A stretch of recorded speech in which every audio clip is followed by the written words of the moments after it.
이렇게 지어찬만 카도리와 함께하는 신용카드 대리운전 신용카드 대리운전 1577 5천번 1577 5천번. 안녕하세요. 카도리 삼총사입니다. 저희 1577 5000번 신용카드 대리운전 많이 사랑해주세요. 1577 5천번.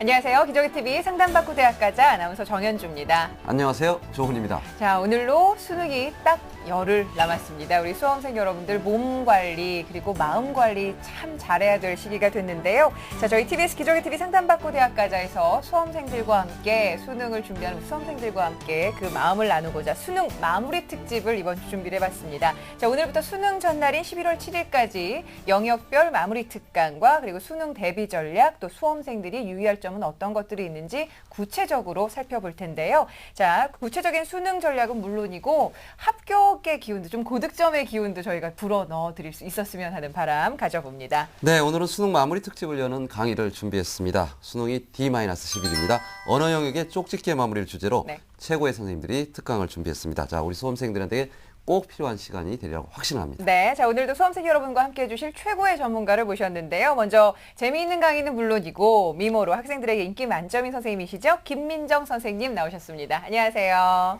안녕하세요. 네, 반갑습니다. 네. 자, 또 한 분의 언어 영역 전문가인데요.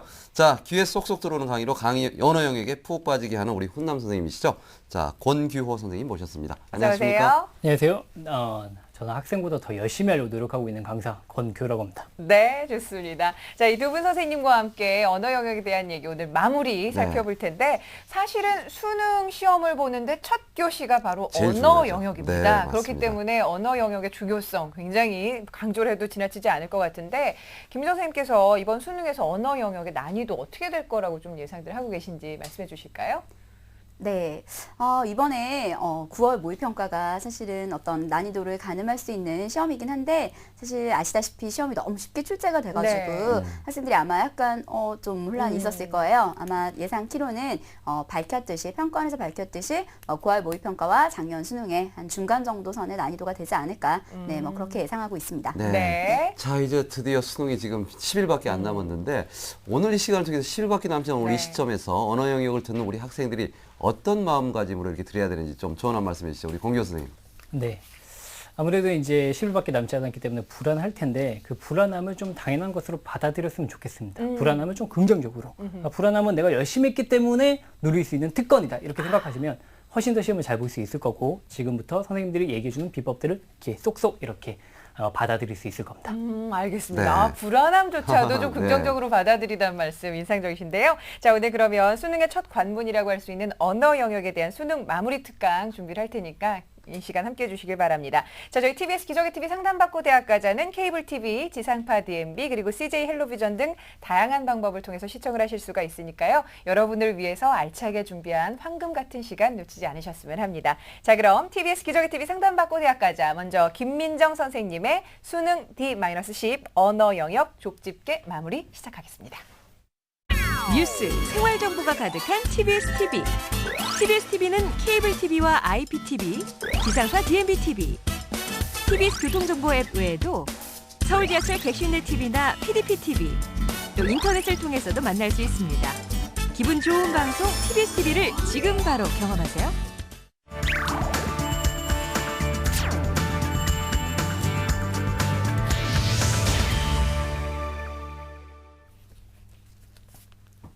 네, 오랫동안 꿈을 그린 사람은 마침내 그 꿈을 닮아간다고 하죠. 안녕하세요. 여러분의 꿈의 동반자 언어영역 강사 김민정입니다. 네, 이 멘트로 여러분을 뵌 지가 사실은 벌써 이제 1년이 되어가죠. 네, 이제 정말 디데이 10 드디어 그 대망의 마지막 시간 되겠습니다. 요즘 기분이 좀 이렇게 싱숭생숭하실 거예요, 그죠? 네, 오늘 제가 여러분께 드리는 이야기는 마지막 시간이니만큼 지금까지 아껴왔던 가장 중요한 이야기. 네, 지금부터 제가 숨겨왔던 그 3가지 이야기를 공개할 테니까 수험생 여러분들께서도 열심히 딱 이렇게 준비되셨죠? 그리고 어머니들, 방송을 보고 계시는 수험생 부모님들께서도 조금 한 걸음 앞으로 다가오셔서 필기도구 준비하시고 제가 말씀드리는 이 3가지를 꼭 기억해 주셨으면 좋겠어요. 제가 지금부터 말씀드리는 이 3가지 유형은 이미 모의평가에서도 출제가 됐었던 유형이고요. 앞으로 이번 수능에서도 출제가 굉장히 유력하게 나올 가능성이 아주 높은 패턴들이라고 말씀드릴 수 있고요. 이런 문제 이렇게 해서 이렇게 연습해서 점수를 받게 되면 당연히 아시죠? 한 문제면 과가 바뀌고 학교가 바뀔 수도 있다는 거. 귀를 쫑긋 여시고 강의를 시작하도록 하겠습니다. 오늘 제가 준비한 문제 유형은 학생들이 가장 많이 틀리는 문제 3가지 유형 되겠습니다. 그 첫 번째가 바로 보기 문제죠. 수능 문제가 계속해서 진화하고 있다라는 사실을 잘 알고 계신가요? 수능이 벌써 몇 년이 됐냐면 수능이 혹시 몇 년 됐는지 알고 계세요? 몇 살이라고 물어봐야 할까요? 94년도 시작을 했어요. 맞아요. 수능은 94년도. 지금 이번 고3이 아마 94년생이죠? 아마 고3 학생들과 동갑인 수능. 우리 고3 아이들이 94년도에 처음 태어나서 지금까지 시간이 이렇게 쭉 흘러서 정말 많이 변했듯이 수능도 굉장히 많은 변화와 진화가 있었겠죠. 그걸 가장 잘 보여주는 문제 중에 하나가 바로 이 보기 문제라고 말씀드릴 수가 있겠습니다. 자, 어떤 말씀인지 보기 문제가 진화했다라는 이야기가 무슨 얘기인지 약간 좀 느낌이 감이 안 오시는 학생들이 있으실 거예요. 그래서 잠깐 설명을 드리면 보기 문제 같은 경우에는 2010년 정도를 2010학년도 정도를 기준으로 삼아서 2010학년도 정도까지는 보기 문제를 푸는 방법, 어떤 풀이 접근법이라고 얘기하죠. 이런 문제들을 풀 때 보통 어떤 식으로 풀었냐면 보기랑 선택지를 1대1로 대응시키는 이런 패턴으로 아마 문제를 풀었을 거예요. 보기에 있는 말, 선지에 있는 말, 보기에 있는 말, 선지에 있는 말. 특히 보기 같은 경우가 어떤 문학작품에서는 어떤 외재적인 정보들을 주는 패턴으로 보기가 많이 출제가 됐었기 때문에 그 관점에 준거해서 문제를 풀려면 당연히 보기와 선지를 1대1로 연결시키는 패턴이라고 생각해 주시면 되겠습니다. 그런데 당연히 변화하죠. 2011학년도 수능부터는 특히 선생님 근데 이 문제풀이 팁을 바로 바꾸면 안 되는 거 아닌가요? 그렇죠. 그래서 사실은 이 문제풀이 팁을 언제 살짝 선을 보여주냐면 6월 모의평가와 9월 모의평가에서 선을 보여줬었죠. 그리고 이번도 물론 마찬가지입니다. 변화한 수능의 풀이 패턴은 6월, 9월 모의평가에서 아마 살짝 선을 보여줬을 거예요. 선생님, 무슨 말인지 잘 모르겠어요. 보기랑 선지를 1대1로 연결짓는 거 이거 아닌가요? 그래서 아마 학생이 6월 모의평가나 9월 모의평가에서 틀렸던 문제가 있었을 거예요. 자, 무슨 얘기인지 지금 바로 그 문제도 보고 그럼 어떻게 접근해야 되는지도 보고 그러니까 뭘 주의해야 되는지 이 3종 세트 함께 가도록 하겠습니다. 화면 같이 한번 살펴볼까요? 여러분이 지금 보시는 화면은 2012학년도 6월 모의평가 36번 문제죠.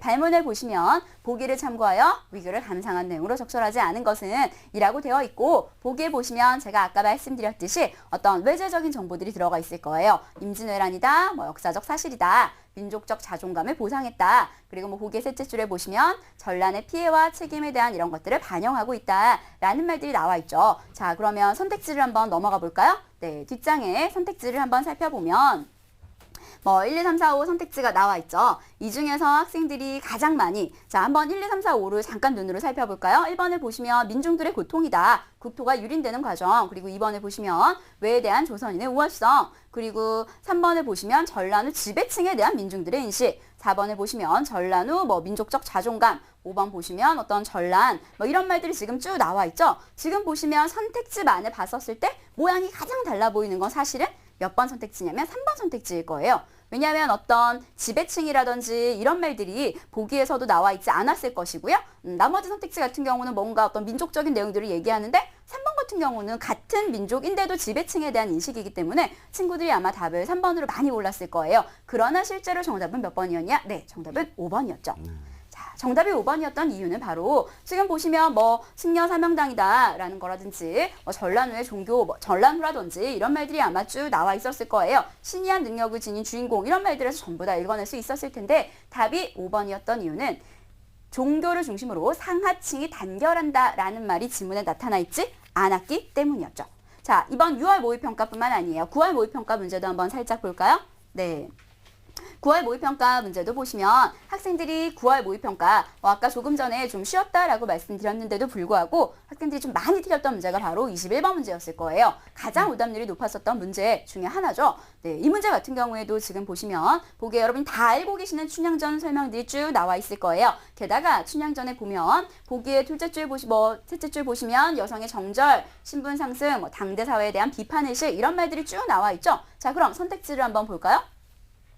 너무 길어요. 그죠? 선생님은 5번만 읽을 거예요. 네, 5번에 보시면 니은은 당대 사회에 대한 춘향이의 비판. 아까 조금 전에 제가 보기에서 읽었던 말들이 거의 그대로 녹아있죠? 그러나 적절하지 않은 거에 대한 정답은 5번이었습니다. 네, 자, 그럼 화면에 같이 한번 가볼까요? 네, 칠판으로 한번 같이 살펴보도록 하겠습니다. 자, 제가 지금 보여드린 6월 모의평가, 9월 모의평가 문제는 올해 수능의 어떤 난이도를 측정하는 역할도 하지만 올해 수능은 이런 식으로 접근해야 돼, 이런 풀이법을 사용해야 돼 라는 것을 보여주는 장이기도 하거든요. 네, 이제 바뀌었죠. 특히 9월 모의평가에서 너무너무 명확하게 보이죠? 보기에 있는 말들이 그대로 선택지에 있지만 그 아이는 적절하지 않은 내용으로 출제가 됐다는 거. 자, 반드시 주의해 주세요. 낚시, 낚시라고 하죠. 낚시 주의하셔야 될 것 같아요. 어떤 낚시를 출제자들은 만들 가능성이 아주 높냐면 학생들이 자꾸 보기, 선지, 틀린 그림 찾기로 문제를 푼단 말이죠. 그래서 보기에 있는 말은 보기에 있는 말인데 그런데 오답은 여기다가 하나 더를 끼워가겠죠. 지문과 불일치하는 아이. 네. 이번 모의평가 문제들에서 볼 수 있듯이 이번 수능 문제에서는 보기 문제가 나온다고 해서 무조건 보기 선지 1대1로 연결짓는 게 아니라 반드시 지문에 나와 있는 말인지 지문과 일치하는지 불일치하는지를 꼭 확인하셔야 되겠어요. 네. 자, 그야말로 우리 수험생 여러분들 출제자의 의도에 낚이지 않아야지만 오답에서 좀 벗어날 수 있을 것 같은데 보기 문제가 나오면 오늘 선생님 말씀 참고하셔서 다 맞히시기 바랍니다. 특히 언어 영역 같은 건 지금 첫 시간이기 때문에 사실 언어 영역을 망친다 생각하면 이게 수능 전체에 영향을 주거든요. 네. 그럼요. 그래서 우리 학생들이 사실 실력을 가지고 있는데 실수하는 부분들이 좀 있을 것 같아요. 어떤 부분이 실수하는지 좀. 그렇죠. 예, 너무너무 좋은 지적하셨어요. 저희가 사실은 애들이 시험이 끝나고 나서 오답 정리를 하다 보면 어떤 얘기를 하냐면 선생님 여기 있어요. 선생님 다시 보니까 알겠어요. 이런 이야기들 많이 하거든요. 그래서 또 두 번째. 자, 그러니까 뭐 사실 저희가 몰라서 틀리는 건 어쩔 수 없지만 시간이 지나고 나서 이렇게 되는 문제들, 그런 문제들은 반드시 잡아야 되잖아요. 그게 바로 두 번째 문제 되겠습니다. 조금 전에는 보기를 주의해라 라고 말씀을 드렸을 거예요. 네, 이번에는 자, 문학에서 전체와 부분의 관계에 대해서 살펴보도록 하겠습니다. 문학을 독해할 때 굉장히 중요한 건 전체일까요? 부분일까요? 실제로 문제에서 물어볼 때는 밑줄이 부분에만 쳐 있는 경우가 많을 거예요. 그래서 대부분의 학생들은 부분을 보라고 했으니까 부분만 봐야지 이렇게 하고 문제를 풀다가 틀리죠. 자, 주의하세요. 문학에서 중요한 건 부분이 아니라 전체 맥락이라는 거. 선생님 이렇게 말씀하시니까 약간 느낌이 잘 안 와요. 또 예로 보여주세요. 네, 그러실 것 같아서 당연히 또 기출문제를 준비했습니다. 2012학년도 6월 모의평가 문제 화면으로 한번 살펴볼까요? 네, 화면을 보시면 A블럭을 한번 살펴보도록 하겠습니다. 이 시 너무 좋았어요. 장성남의 배를 매며 제가 막 수업을 하면서 어머 이 시가 너무 아름답지 않니? 막 이렇게 얘기했다가 아이들이 싫어했었죠. 네. 배를 매면 자 한번 가볼게요. 배를 매면 구름과 빛과 시간이 함께 메어진다는 것도 처음 알았다. 사랑이란 그런 것을 처음 아는 것 좀 오글거리죠. 네, 근데 좋아요. 네, 자 A블럭만 보면 자 선택지 3번 한번 가볼까요? 배를 매는 행위의 의미가 사랑임이 비로소 드러나고 있어. 사랑이라는 건 그런 것을 처음 하는 것. A블럭에 나와 있으니까 3번은 당연히 맞는 말처럼 보이죠? 그런데 실제로 정답은 5번이었습니다. 많은 학생들이 3번이라고 낚였어요. 답이 5번이었던 이유, 시 전편을 한번 살펴보면서 말씀드리도록 하겠습니다. 자, 시 전편을 한번 살펴볼까요? 장성남의 배를 매며 너무 아름다운 시예요. 아무 소리도 없이 말도 없이 밧줄이 툭 날라와서 나는 배를 맨다. 그리고 2연 한번 가볼까요? 사랑은 그럴 일이 없으면서도 배가 들어와 밧줄을 받는 것. 그래서 배를 매게 되는 것. 지금 보셔서 아시겠지만 사랑이 배를 매게 되는 것이다. 라는 게 이미 몇 년에 나와 있죠? 그렇죠. 2연에서 이미 먼저 나와 있었던 거죠. 따라서 시를 보실 때 여러분이 반드시 주의하셔야 되는 거. 여기서 말하는 부분이라는 게 어떤 의미인지 아시겠죠? 네. A 블럭으로 블럭을 잡던지 혹은 밑줄 친 기억을 물어보던지 하는 경우에는 제가 지금 시간 관계상 한 문제밖에 보여드리지 않지만 굉장히 많은 문제들이 이런 식으로 출제가 되거든요. 왜? 애들이 뭘 볼 때 전체를 보는 게 아니라 뭐만 보니까 이만큼 부분만 보고 문제를 푸니까 어떤 부분이 아니라 전체 맥락 속에서 시를 파악해야 된다라는 사실 반드시 주의하셔야 되겠습니다. 네, 아무래도 이제 언어 영역에서 지문이 길다 보면 우리 네. 학생들이 부분에 집착, 소위 말해서 이제 나무만 보다가 그렇죠. 숲 전체를 못 보는 경우가 있는데 역시 맥락을 짚는 게 상당히 중요하네요. 그렇죠. 네, 네. 근데 사실은 시가 굉장히 함축적인 언어이기 맞습니다. 때문에 굉장히 어려운 문제가 많은 것 같은데 시 문제가 출제됐을 때 좀 잘 풀 수 있는 요령 이런 거 없을까요, 선생님? 네. 정말 콕콕 집어서 제가 설명드릴 것만 질문해 주세요. 네. 감사합니다. 네. 제가 계속해서 시 해석할 때 이런 거 주의해라, 이런 거 주의해라 아마 3월 달부터 계속 말씀드렸을 것 같아요. 시를 해석할 때는 가장 중요한 게 아마 3가지 시옷이었을 거예요. 3가지 시옷이 뭐였냐면, 네, 그렇죠. 상황이었을 거고요. 그리고 2번째, 서술어였을 거고요. 그리고 3번째, 수식어였었겠죠.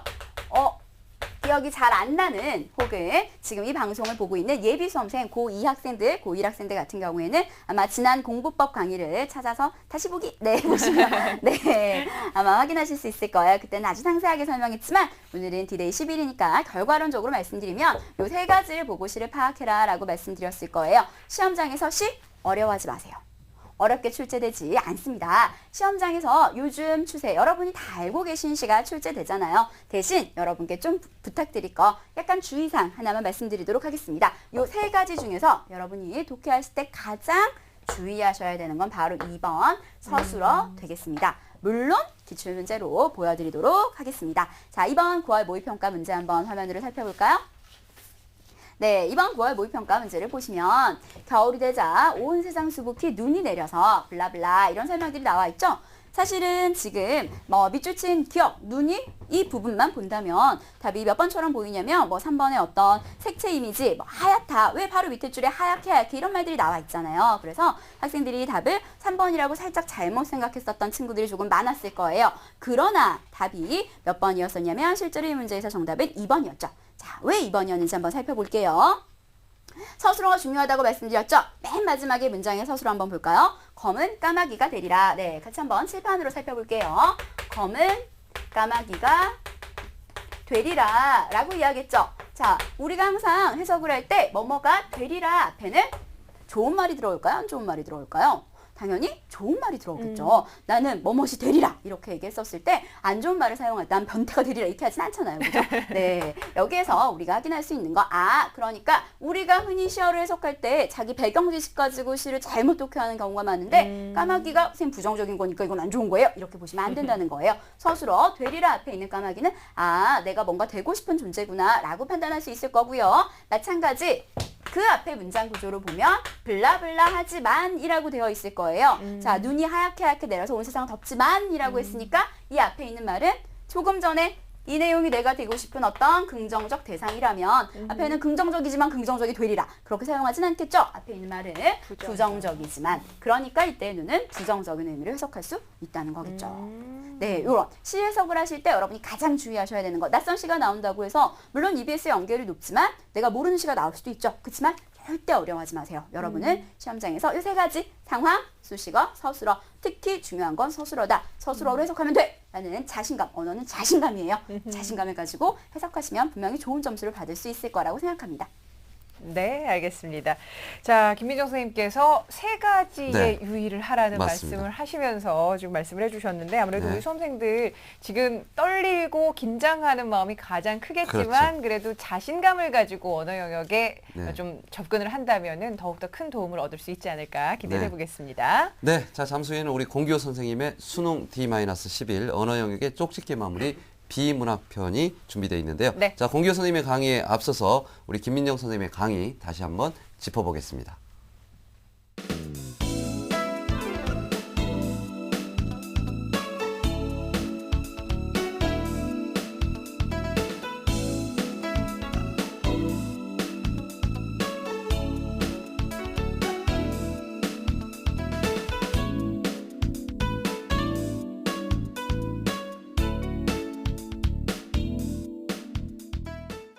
네, 자 이번 시간은요 선배들이 우리 후배 수험생들을 위해서 공부 노하우를 공개하는 시간입니다. 공신들의 영역별 공부 비법 오늘은 언어 영역 편이 준비되어 있는데요. 함께 만나볼까요? 네.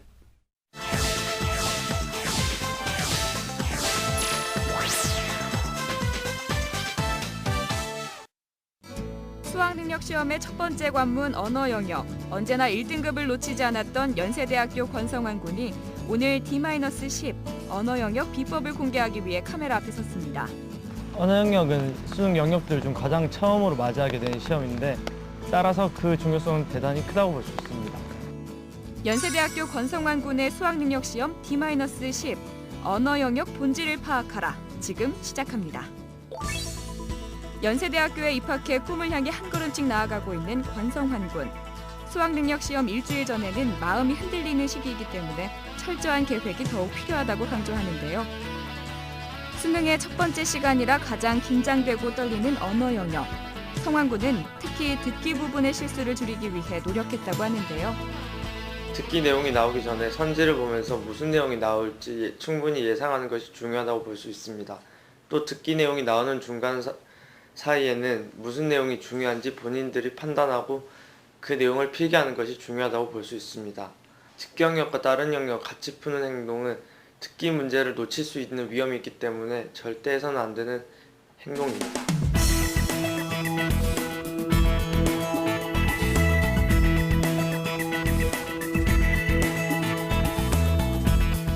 학생들이 가장 어려워하는 문법 부문.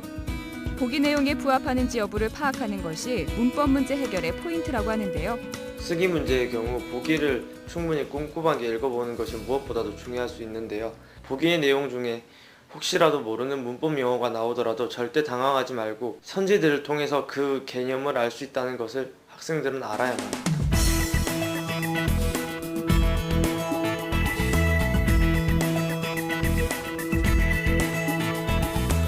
언어 영역에서 많은 비중을 차지하는 문학 문제들. 시, 소설, 극문학, 수필별로 인물 간의 갈등과 상황, 작가의 생각을 파악하는 것이 중요하다고 하는데요. 문학 영역의 경우 크게 4가지로 나눠볼 수 있습니다. 시, 소설, 극문학, 그리고 수필로 나눠볼 수 있는데요. 먼저 시 부분을 살펴보면 시의 상황, 정서, 태도를 파악하는 것이 무엇보다도 중요하다고 볼 수 있습니다. 소설 파트에 관한 경우 무엇보다도 인물들 간의 대화를 통해 갈등 양상을 파악하고 또 그에 대한 인물들의 심리 상태를 파악하는 것이 무엇보다도 중요하다고 볼 수 있습니다. 극문학의 경우 지시문들을 통해 상황에 대해 충분히 이해하는 것이 중요합니다. 수필의 경우 간략하게 설명드리면 작가의 생각이 드러난 부분이 곧 바로 주제와 연결된다는 것을 학생들은 명심해야만 합니다.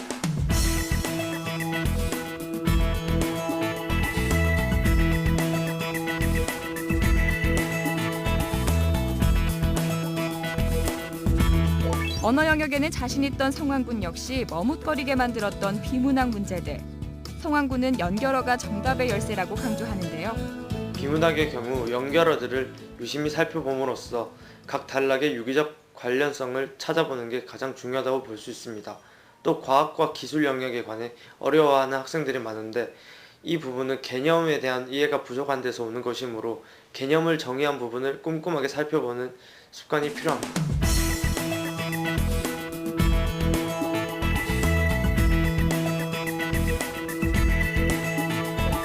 출제자의 의도에 따라 가장 알맞은 답을 찾는 것이 언어 영역의 본질이라는 성환 군. 언어 영역은 출제자의 의도에 따라 가장 알맞은 답을 찾는 것이 그 본질이라고 할 수 있습니다.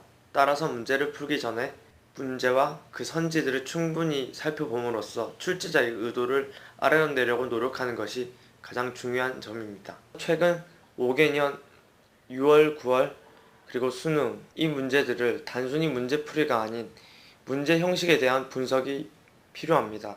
수험생 여러분 화이팅!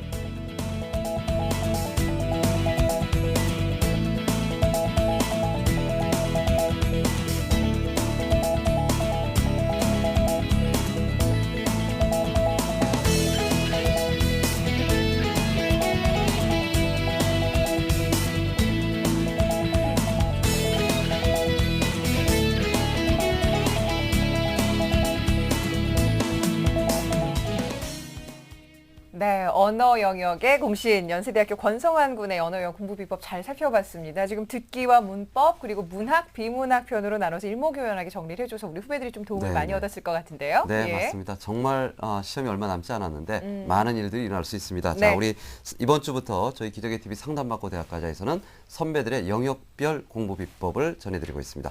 꼭 활용하시기 바랍니다. 네, 자 이제 수능이 열흘 앞으로 다가왔기 때문에 우리 수험생들은 수능에만 집중하실 수 네. 있겠지만 저희 TBS 기적의 TV 상담받고 대학가자 팀은 굉장히 바빠졌습니다. 그렇습니다. 수능 이후에 여러분들을 위해서 또 특별한 상담 시간을 마련하고 있는데요. 좀 소개 좀 네. 해주실까요? 자, 수능이 끝나면 여러분들이 가채점 있습니다. 가채점 결과를 가지고 정식 컨설팅을 하는데요. 네. 정식 컨설팅의 순서가 바로 선착순입니다. 그래서 여러분들이 조금 바쁘시더라도 저희 1대1 입시상담 게시판을 통해서 네. 여러분들 이름과 전화번호 그리고 지원 대학 등의 개인 정보를 비공개로 남겨주시면 바로 수능이 끝난 다음에 여러분들의 정식 컨설팅을 진행해 드리도록 하겠습니다. 네. 하지만 사실 지금 이 방송을 함께하고 있는 학생들은 예비 수험생들이 아닐까라는 생각도 하는데요. 예비 수험생인 고등학교 2학년 그리고 고등학교 1학년 학생들을 위해서도 1대1 입시 컨설팅 마련을 하고 있습니다. 미리 상담을 받고 앞으로의 시간을 어떻게 활용할지 합격의 청사진을 좀 미리 그려보시는 것도 도움이 될 것 같습니다. 네, 자 이번에 수능 D-11인데요. 언어 영역의 쪽집게 마무리 비문학 편입니다. 네.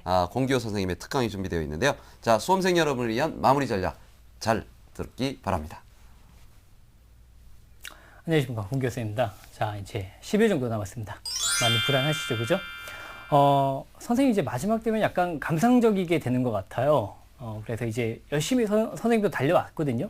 그래서 이제는 좀 쉬고 싶다라고 생각했는데 이제 마지막 10일 남으니까 뭔가 조금 더 해줘야 되는데 뭔가 좀 내가 좀 대신 시험 쳐주고 싶다? 네. 원하시면 말씀하시고요. 알겠죠? 네. 그런 느낌도 좀 들어요. 근데 이제 압니다. 선생님 압니다. 여러분들이 이제 스스로 나가야 될 그런 마지막 순간이 오고 있다는 거. 그래서 이제는 그냥 뭐 뒷방에서 이제 걱정하는 어떤 노인네처럼 딱 마지막 두 가지 얘기만 하고 마치려고 합니다. 첫 번째 얘기는 뭐냐면 보기 문제를 어떻게 푸는지. 특히 이제 비문학도 마찬가지로 문학과 똑같이 보기 문제가 어렵기 때문에 그 문제를 어떻게 해결할 수 있는지 그 내용을 얘기할 거고요. 두 번째가 바로 마음가짐입니다. 특히 언어 영역 같은 경우는 1교시 시험이다 보니까 심리를 어떻게 가져가냐에 따라 가지고 학생들의 성적이 크게 좌우될 수 있단 말이죠. 그 부분에 대해서 말씀드리려고 합니다. 먼저 보기 문제입니다.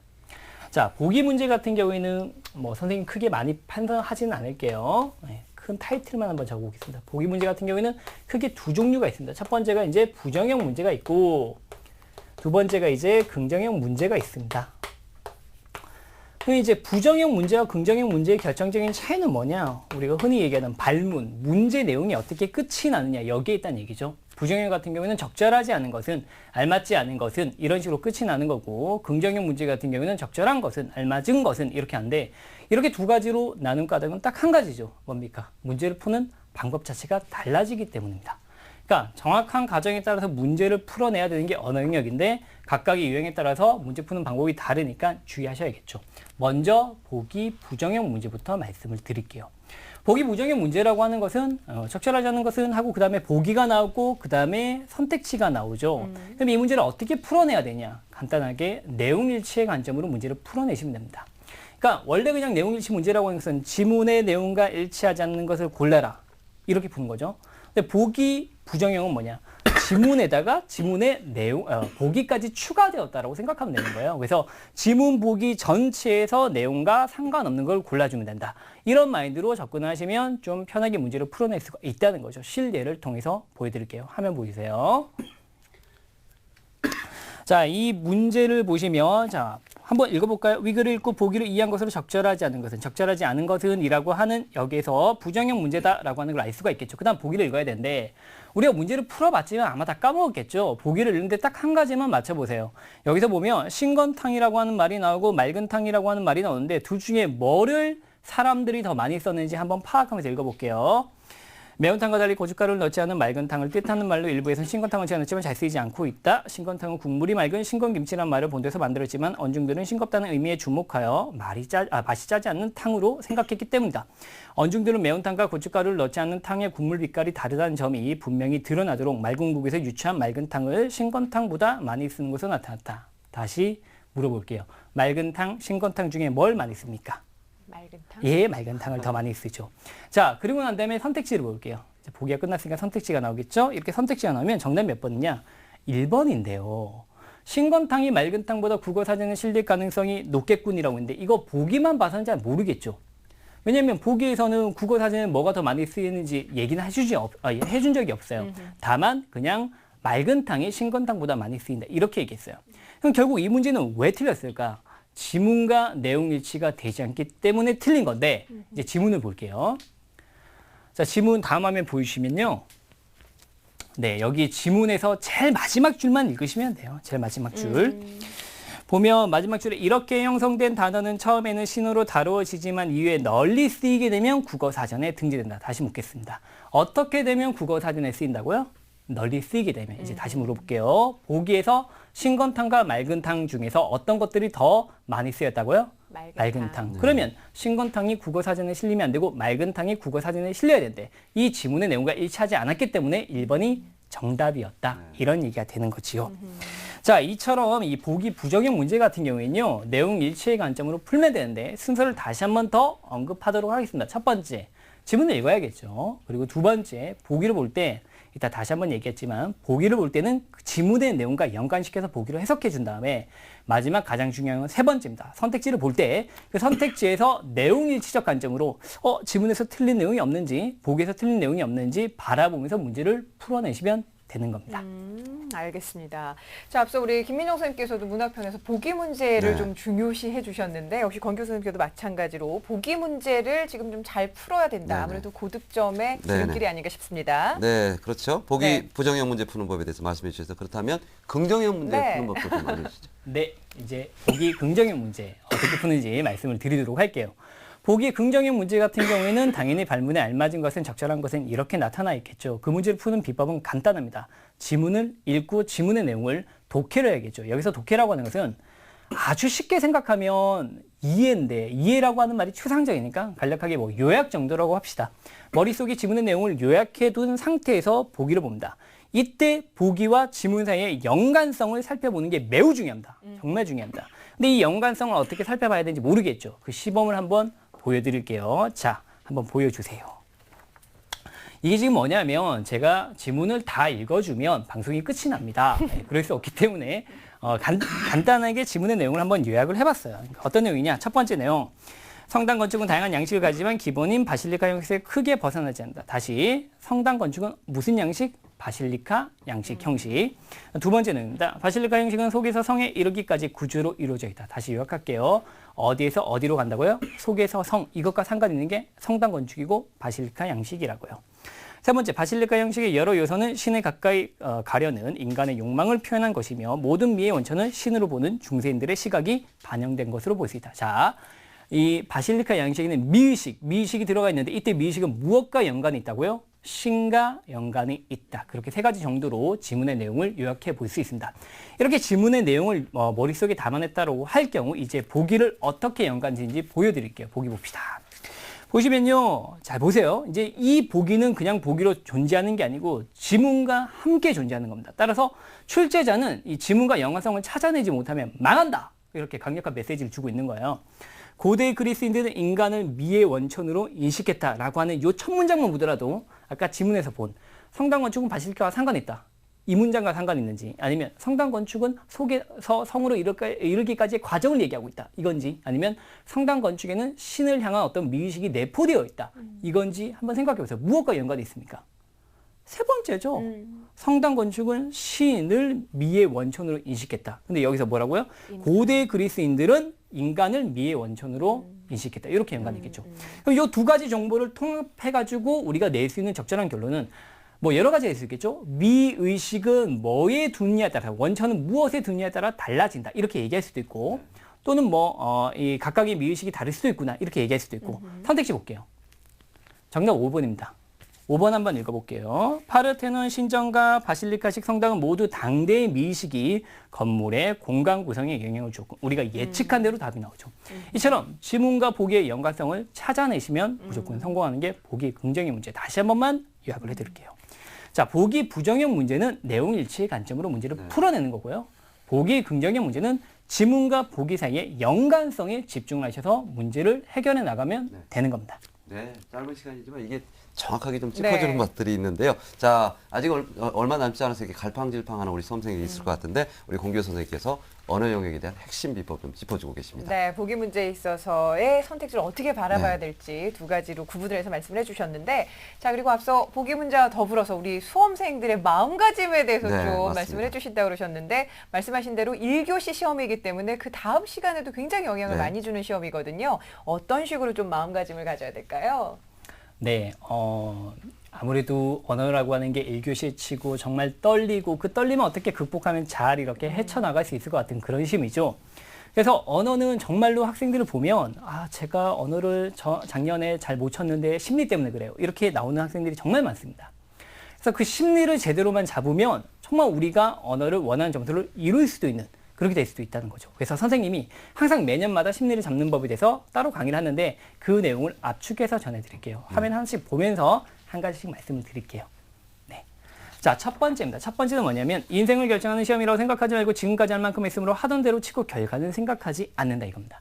이게 무슨 말인가 하면요. 이런 겁니다.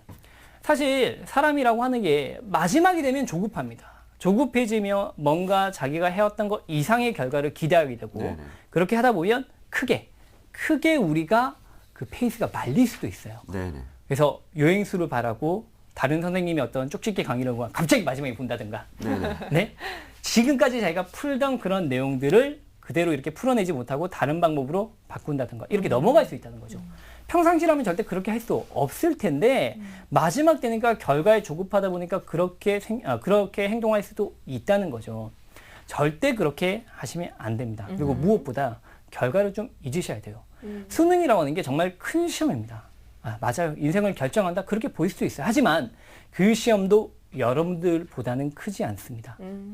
여러분들 당당하게 나가셔야 돼요. 예를 들어 수능이야 큰일 났어. 나 어떻게 하지? 이런 마음이 아니고 수능? 그래 그까이 거 뭐. 나 이때까지 열심히 했으니까 나를 보여주고 오겠어. 라는 개념으로 가셔야 돼요. 선생님도 정말로 떨렸습니다. 떨렸는데 그래도 무슨 생각을 했냐. 내가 그래도 하던 대로 치고 정당한 결과를 받아오자. 이렇게 생각을 했다는 거죠. 그래서 그 결과만큼 받아들이면 나는 충분히 좋은 성적을 얻은 것이라고 생각할 수 있다. 이렇게 시험을 쳤다는 거죠. 이순신 장군님이요. 옛날에 정말 중요한 얘기 한마디 하셨는데 그게 뭐냐면 살고자 하면 죽을 것이고 죽고자 하면 살 것이다.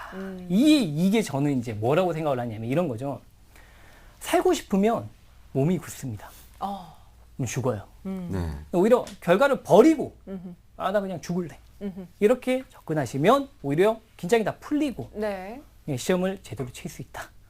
전쟁에서도 살아남을 수 있다. 이렇게 본다는 거죠. 그러니까 수능 망하세요.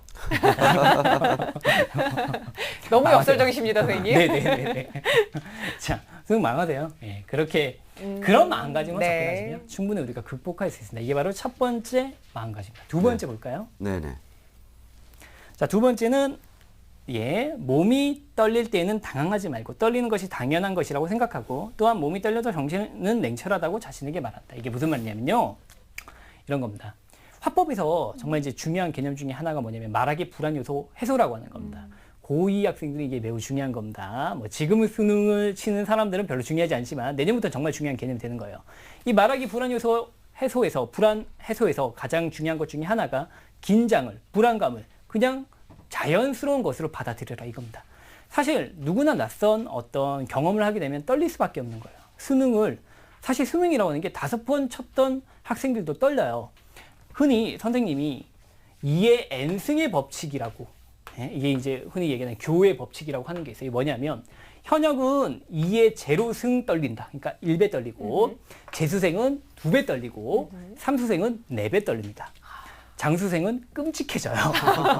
그게 바로 이제 교의 법칙이라고 하는 건데 이렇게 떨림이 오는 것을 그냥 나 안 떨릴래 이렇게 받아들이지 않으려고 하면 오히려 더 크게 떨릴 수가 있는 거죠. 그렇게 하지 마시고 떨려도 괜찮아. 원래 떨린 게 당연한 거야. 나 충분히 시험 잘 칠 수 있어. 내 정신은 냉철하니까.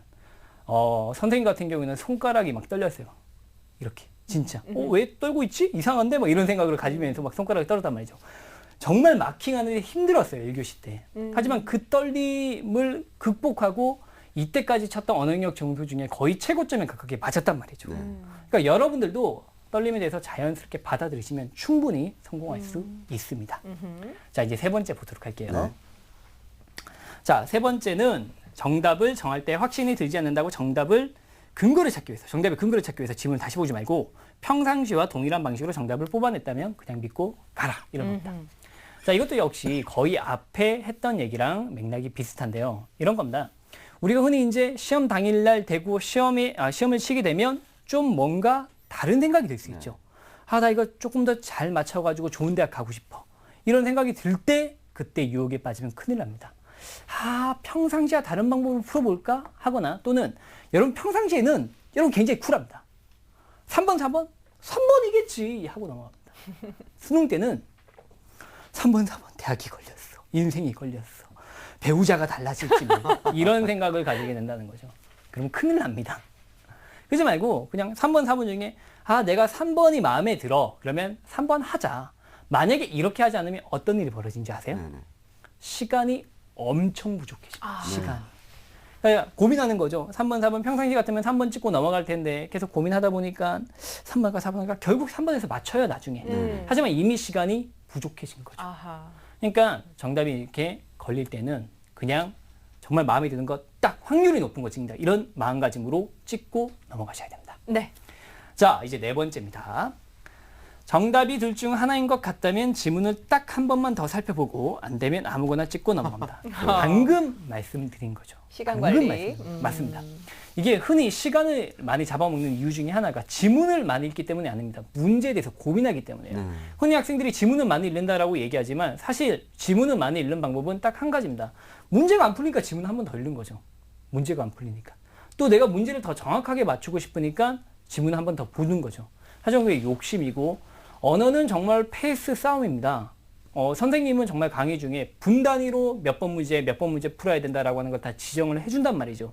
그래서 시간 내에 모든 걸 다 해결할 수 없으면 큰일 난다는 겁니다. 그러니까 여러분들이 정말로 아무리 내가 점수를 더 받고 싶지만 그건 수능 전까지 열심히 노력하는 거고 수능 시험 당일날 가서는 무조건 했던 대로만 해야 되는 겁니다. 절대로 더 다른 방법 쓰거나 더욱 고민하시면 안 된다는 겁니다. 자, 이제 마지막입니다. 네. 마지막. 어려운 지문, 어려운 문제가 나오면 어떻게든 맞추려고 하지 말고 다 같이 망하자라고 하는 생각으로 당황하지 말고 시간을 아낄 생각을 하라. 이게 이때까지 초지일간 선생님은 초지일간 그냥 쿨해라 이런 얘기를 하고 있는데 정말 중요한 겁니다. 예전에 수능이 정말 어렸을 때 학생들이 처음에는 잘 풀어가다가 35분쯤에 진짜 어려운 문제가 나타났어요. 그 문제를 학생들이 크게 페이스에 말려가지고 뒤에 문제를 거의 다 못 풀게 된 그런 현상이 있었는데 그때 성공한 학생들이 누구였냐? 쿨하게. 내가 못 풀면 다른 친구들도 못 풀어. 이렇게 접근했던 학생들이 성공했다는 거죠. 그러니까 버릴 수 있어야 됩니다. 법정 선생님이 말씀하시잖아요. 버리라고. 아시겠죠? 자, 선생님의 강의는 여기까지입니다. 5개 꼭 기억하십시오. 네, 알겠습니다. 자, 쿨해라라는 네. 말씀으로 좀 집중을 할 수가 있을 것 같은데 수능 1교시 언어 영역에 대한 부담감 상당히 많을 수 있을 학생들에게 아주 좋은 말씀 해주신 것 맞습니다. 같아요. 예. 네, 자 그러면 공교 선생님께서 짚어주신 D-11 언어 영역의 쪽집기 마무리 다시 한번 되짚어 보도록 하겠습니다.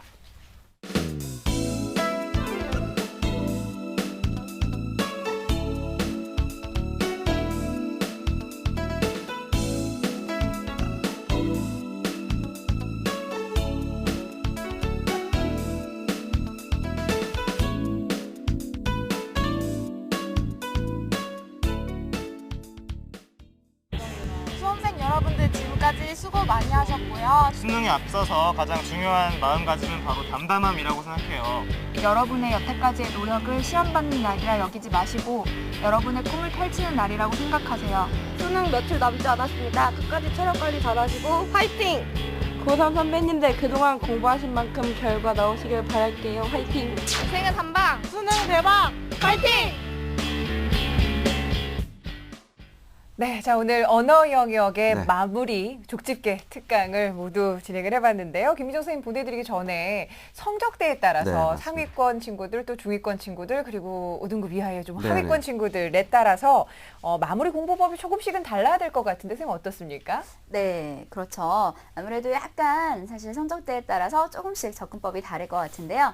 상위권 학생들은 결국에 자신이 틀리는 한두 문제를 틀리지 않는 게 가장 중요하겠죠. 그래서 상위권 친구들은 자기가 좀 틀렸던 문제 유형, 분명히 제가 늘 말씀드리는 거지만 틀리는 문제는 다르지만 틀리는 이유는 동일하다는 거. 그게 아까 제가 보였던 어떤 3가지 이유 이런 것들 되겠네요. 상위권 친구들은 자기가 이 문제를 왜 틀리는지 그 이유들을 정리해 보시는 게 중요할 것 같고요. 중위권 친구들 같은 경우에는 약간 좀 EBS, 아무래도 EBS가 중요하겠죠? 네, 오답 정리 플러스 EBS에서 조금 비문학 지문 중에서 좀 어려웠었던 지문들 아마 있을 거예요. 본인이 느끼기에 이 지문은 좀 나오면 어려울 것 같은데 하는 지문들을 좀 정리해 두시는 게 좋을 것 같고요. 그리고 마지막 좀 중하위권 학생들, 하위권 학생들 같은 경우에는 비문학은 사실 변형이 되죠. 그렇지만 문학, 특히 시는 변형이 되지 않죠. 그래서 문학에서 어떤 좀 주요한 작품들, 네, 그런 것들을 좀 정리해 놓으시면 확실히 상황이나 주제 뭐 이런 것들만 파악하더라도 문제를 풀 수 있는 경우가 굉장히 많거든요. 그런 부분들 조금 주의해 주시면 좋을 것 같아요. 네. 네. 아직도 이제 10일 남았는데요. 이제 그 기출 문제를 많이 푸는 학생들 입장에서 보면 6월하고 9월 모의고사 좀 봐야 되는데 어떤 식으로 좀 공부를 해야 될까요, 공 교수님? 짧게 딱 간략하게 답해드리겠습니다. 네. 네. 언어는 절대 암기 과목이 아닙니다. 사고력입니다. 자기가 어떤 사고를 잘못해서 틀린지 보시고 내가 이런 유형에서 이런 사고를 잘 못하는구나 라고 하는 걸 파악하셔야 됩니다. 그게 바로 정답입니다. 네. 자, 이렇게 오늘 수능 D-10 언어 영역 족집게 마무리를 주제로 특강을 함께 해봤는데요. 우리 수험생들에게 큰 도움이 됐으리라 믿습니다. 함께 해주신 김민정 선생님 그리고 권규호 감사합니다. 감사합니다. 고맙습니다. 자, 내일은 이제 9일 남았습니다. 네. D-9 수리 영역 비밀 병기를 주제로 해서 최고의 전문가들과 함께 할 텐데요. 성서 여러분들 수능 마무리는 저희 TBS 기적의 TV 상담받고 대학가자와 함께 하시면서 알찬 정보 그리고 마음을 다스리는 법도 함께 얻어가실 수 있었으면 좋겠습니다. 저희는 내일 이 시간에 다시 뵙겠습니다. 여러분 고맙습니다.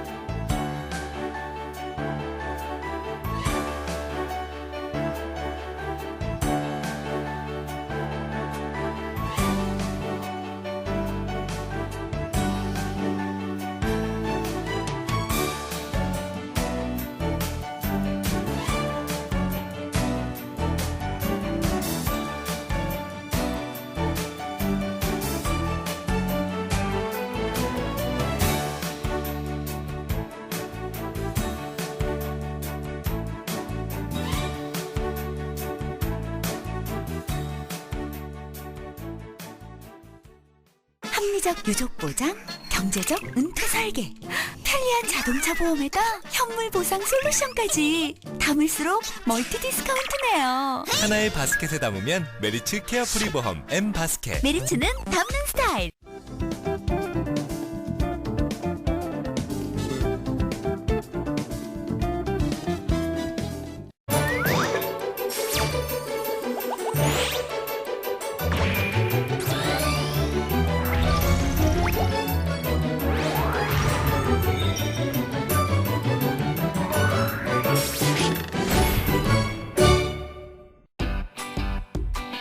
Next.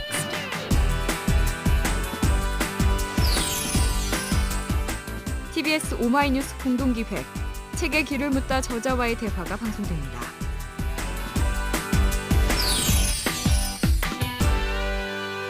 TBS TBS TV를 더 스마트하게 즐길 수 있는 방법. 스마트폰과 태블릿 PC에서 TBS 교통정보 애플리케이션을 사용해보세요. TBS TV.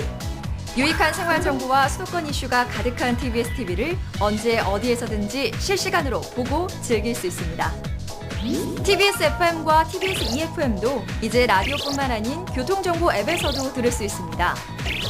뉴스와 생활을 클릭하면 현재 위치에서의 생활 정보와 분류별 생활 정보는 물론이고 최신 뉴스도 확인할 수 있습니다.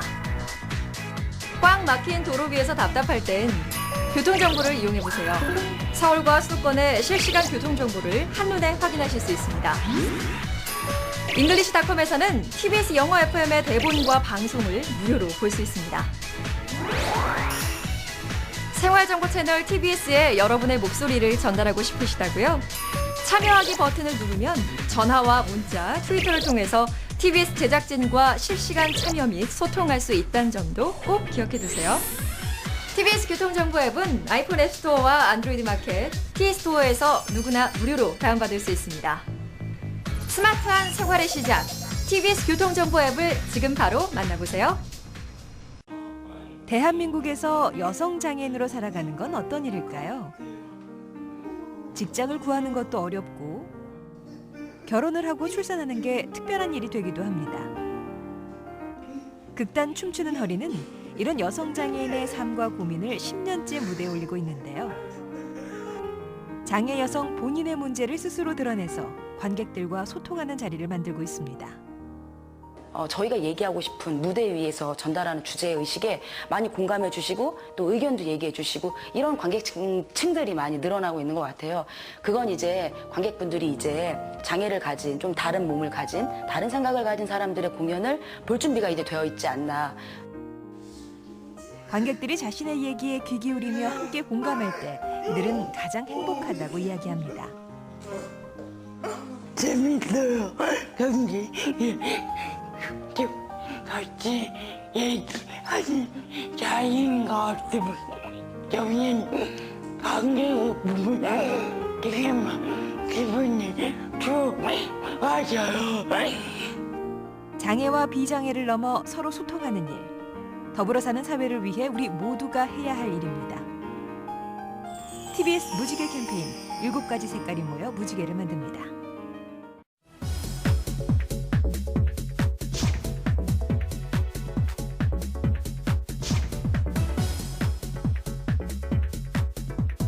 결심한 사람 목조류가 하는 큰 고의로 통내문에 강으로 돌아오는 TBS 자전거 도로가 너무 가까워.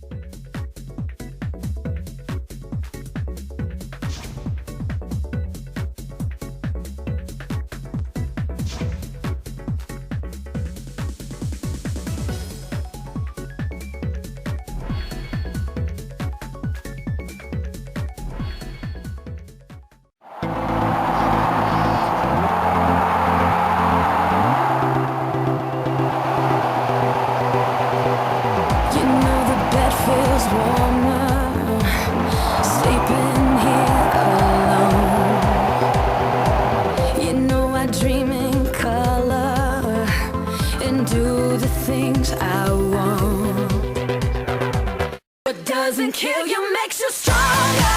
Stand a little taller. Doesn't mean I'm lonely when I'm alone.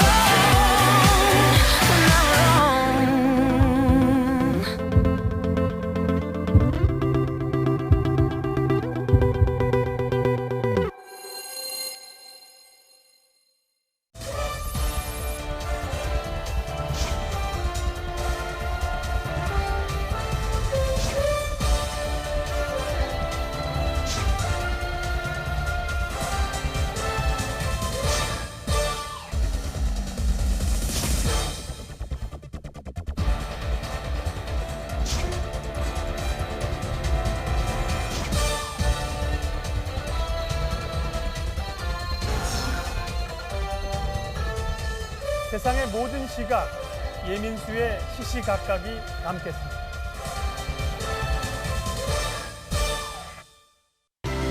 시민들에게 꿈과 희망을 전하기 위한 TBS 시민응원 프로젝트. 여기 20명의 시민이 들려주는 가슴 뛰는 꿈 이야기가 있습니다. 그들과 함께 꿈꿀 수 있는 시간. TBS 시민응원 프로젝트 함께 꾸는 꿈. 많은 시청 바랍니다.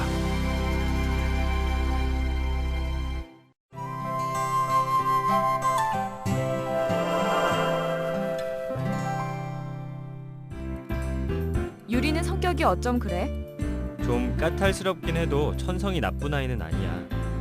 이 대화에서 잘못된 표현은 무엇일까요? 성격이나 입맛, 취향이 까탈스럽다라고 많이 하지만 이는 틀린 말입니다. 까다롭다라고 해야 하는데요. 까다롭다는 성미나 취향 따위가 원만하지 않고 결스럽게 까탈이 많다라는 뜻입니다. 즉 까탈은 아예 없는 말이 아니라 형용사를 만드는 전미사 스럽다와 함께 쓸 수 없다는 것입니다. 바르게 고친 대화를 다시 들어볼까요? 유리는 성격이 어쩜 그래? 좀 까다롭긴 해도 천성이 나쁜 아이는 아니야.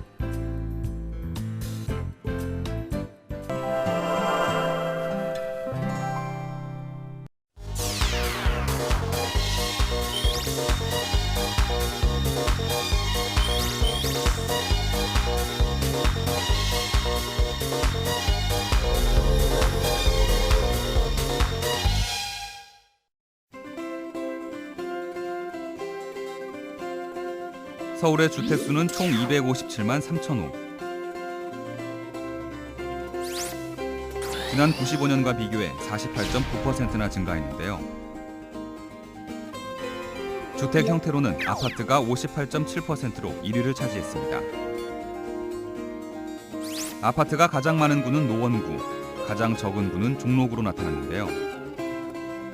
아파트의 비중은 지난 95년 42.7%에서 58.7%로 16%나 증가했습니다. 반면 같은 기간 단독주택의 비중은 32.8%에서 16.2%로 크게 감소했는데요. 총 350만여 가구 가운데 자가주택의 비율은 41%, 전세 비중은 33%, 월세와 사글세 비중은 25%로 나타났습니다. 그렇다면 서울 시민들은 거주지를 선택할 때 어떤 점을 가장 중요하게 고려할까요? 경제적인 요건이 44.7%로 1위를 차지했고, 이어서 위치와 교통 등 주변 여건, 교육 환경, 그리고 쇼핑과 산책 등 생활 환경 순으로 답했습니다.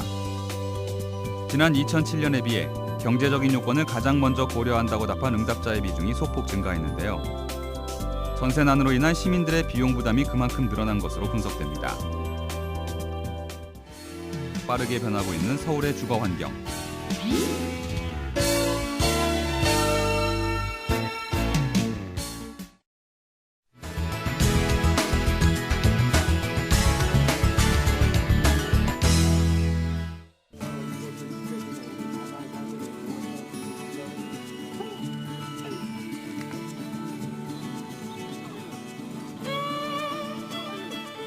성곽을 지키려는 이곳 남한산성을 지키는 수어청 군사들의 무예를 시험하는 남한시대와 그리고 이제 수어청 군사들의 신병을 뽑아 새롭게 군사훈련을 시키는 그런 프로그램이 되겠습니다.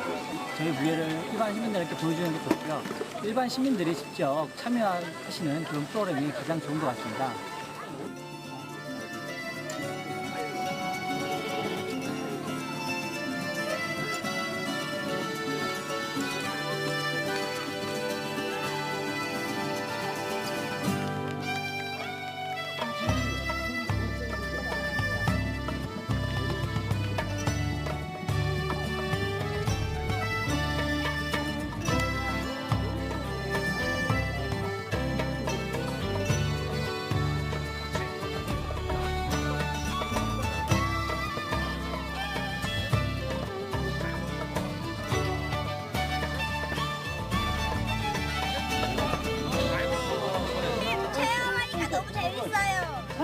활동이 체험 진짜 재밌어요.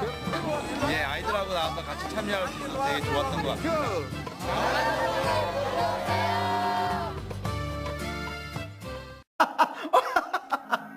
아 뭐야? 12월 31일 날 종료한다며 왜? 아날로그 방송 종료 지역마다 달라. 전국 동시 종료라면서요? 지역별 순차 종료일 모두 달라. 우리 지역은 종료일이 언제인지도 모르는데. 그럼 잘 봐.